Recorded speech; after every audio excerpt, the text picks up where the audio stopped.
பொறுத்தது போதும், பொங்கி எழு, புரட்சி பெண்ணாக பாரதி கண்ட புதுமை பெண்ணாக மாறு என்ற அடிப்படையில் ஏமாற்றப்பட்ட பெண்கள், அதாவது தீபாவளி சிறுசேமிப்பு திட்டத்தில் ரூபாய் 70 லட்சம் வரை ஏமாந்து இந்த 2025 தீபாவளி எல்லோருக்கும் கொண்டாட்டம், ஆனால் எங்களுக்கு திண்டாட்டம் என்ற கோபக்கடலோடு தஞ்சை எஸ்பி அலுவலகத்தில் புகார் கொடுக்க வந்தனர் பொதுமக்கள்.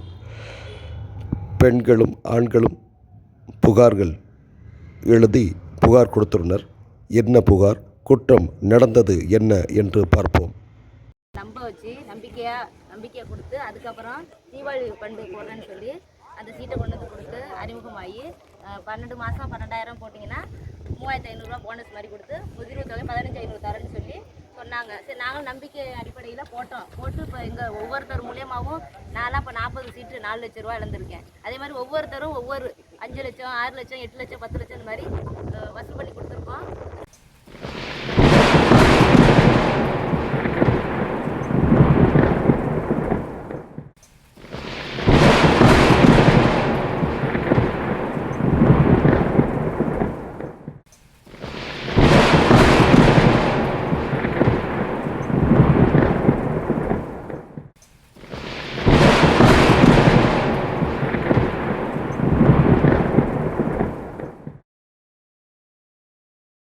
நரைகூடி கிள பருவபேணி வெறும் கூற்றுக்கு இரையாயின் பல வேடிக்கை மனிதர்களைப் போல நாங்களும் வீழ்வோம் என்று நினைத்தாயோ?